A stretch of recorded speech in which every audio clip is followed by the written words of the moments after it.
Good morning. Don't give them a reason to shoot you. I know y'all are not going to like what I'm about to say, but it needs to be said. I've been grieved and cried and up probably for the last 72 hours just based on the condition of this country. And what I'm coming to realize is that stop comparing yourself to white people. We know what our value is as black people. We know that we're valuable. We know that we're worthy of respect. We know that we're worthy of, the same free rights that they have. But the reality is that in this country, even in 2016, we are still looked at as second-class citizens. And I'm not saying it to down us. Please hear me out. Just hear me out. I'm saying that because we have to understand and play our position. And that's not a position of weakness and rolling over and just doing whatever they say. God is ruining our pride right now. Because ultimately, it does not matter what we do. It does not matter what we say. You're still going to be looked at as less than. And understanding that about the country that we live in is going to help you stay alive. Because at the end of the day, you making it home to your family is the ultimate goal. You having a contest with the police trying to see who got the strongest will, you as a black man, you as a black woman are not going to win ever. One, because they scared of you. So if they scared of you and you don't put yourself in a position to contest them, you're giving them a reason to shoot you. If they tell you to get on the ground, get on the ground. If they tell you to stop walking, stop walking. You're giving them an excuse to put a bullet in your tail. And then we want to say, but it's not right. It's unjust. This is crazy. Why would they treat us like this? And God said, I put you in this position because I'm ruining your pride. Yes, I've elevated you. But take a look at the black community as a whole. Where we came from. This country was built on the blood and sweat of our ancestors. And so the fact that we are here in 2016 and we've already made up so much ground, we got a black president. But the difference today is we ain't got a big mama now praying us through. We don't have, the old mothers of the church guiding the younger ones into sanctification, into holiness, into relationship with God, into worship, into prayer, into travail. A lot of our young people are lost. And for fear of not knowing what to do, they rise up in their pride looking for an answer when that's not the answer. Pride is not going to get you anywhere but shot. You can't have a contest with wheels when you're not the person in authority. You got to give respect to those that rule over you. And the bottom line is if they tell you to get on the ground, you better get your black butt on the ground or get shot. I'm angry. I'm frustrated. It's sickening to know that this is what we have to resort to. But at the end of the day, what is the goal? And the goal is for you to stay alive. So comply, because it's as simple as that. I was talking to my brothers and I was asking them questions about how many times they had got stopped by the police and how many times, and they didn't know, it was like a bunch. And I said, how many times have you got shot? And they was like, never. And I was like, why? They was like, because I did what he told me to, or I did what she told me to.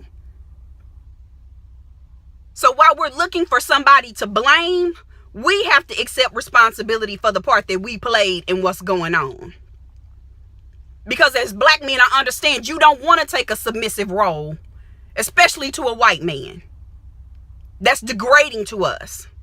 But the reality is that we have to give respect to those that rule over us. And if they are in the position of authority, then we have to respect them for who they are in the position that they hold. You don't have a contest with the police. You're not going to win. And when I say God is ruining our pride, I was reading Jeremiah chapters 12 and 13. And when I tell you that thing blew wide open for me, And God said, I've put you in this position so that you can return to me, so that you can see our ancestors when Martin Luther King walked and marched, they were singing spiritual songs. They were singing songs of faith. You chanting Black Lives Matter is not going to make them care about you. You can't change how they think about you. All you can change is your position and the part that you play in what's going on in the world. And I know you say, oh, well, prayer is such a weak position to take. That's the most powerful position you can stand in. That's why we've gained so much ground in this short amount of time. That's why we got a black president right now. It's because Mama and them prayed us through. Them slaves, all day long, they were singing glory and praises unto God. And look where we are today. We done made up so much ground. And the reason we stalling right now is because we done walked away from God and we think we can do it in and of our own strength. We're looking for natural means to fix a spiritual problem. You can't combat spirit with natural, baby. You gonna die. You got to get on your face, get before the Lord, glorify him.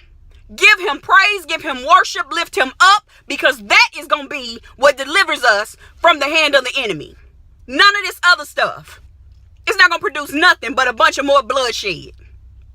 You see what happened in Dallas? You see what happens when we try to rally in the streets and spend all of this energy trying to get their attention. We're trying to get people's attention who don't even care about you. They're not listening. They don't care. Why would they care? It don't directly affect them. They're unaffected by what's going on with us. And it's insane for us to continue to do the same thing over and over and over and over and over again and expect a different result. I'm indignant right now. Like, you have no flipping idea. And God has had me up for the last 3 days praying and travailing for this country. We all need to be in that position. One or two of us ain't gonna do it. We got to get back to praying, black people. We got to get back to putting God first, in his first place. We want to see change in this world. We're not going to be able to change it naturally. God holds the heart of the king in the palm of his hand. He inhabits the praises of his people. And if that's the case, we want God to inhabit us. There's no way God can show up and things not change. And I'm not talking about jumping and shouting and hooping and hollering. I'm talking about getting in his presence, building your relationship with him, and becoming who you're supposed to be in him, through him, for him, to him. We can't shrink back. This is not the time to shrink back. And I know you think, but I feel like I need to do something more than pray. I feel like I need to do something more than worship. I feel like I need to do something more than praise. That's the humility part. That's the humble part. You have to look at the situation and say, God, this is too big for me. I cannot handle this in and of myself. I relinquish control. And I'm just going to put you first. I'm going to seek you. I'm going to praise you. I'm going to worship you. You got to open your mouth and give him worship. Give him glory. Give him praise. Because it is in each of those vehicles that God moves. Stop trying to attack a natural problem. A spiritual problem with a natural solution. You dealing with the heart of men. You can't change nobody's mind about how they feel about you. They give two flips about your black life. But you know what? If you go to God and let God move on the hearts of those men, that's our victory. And you still alive to tell about it. Because if you die, you failed.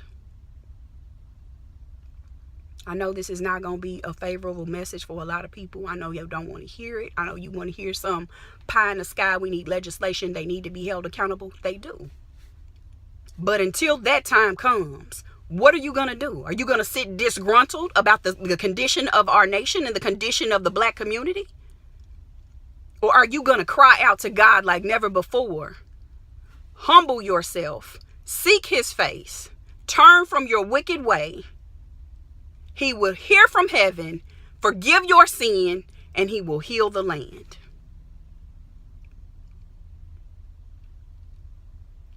The point is you have to stay alive.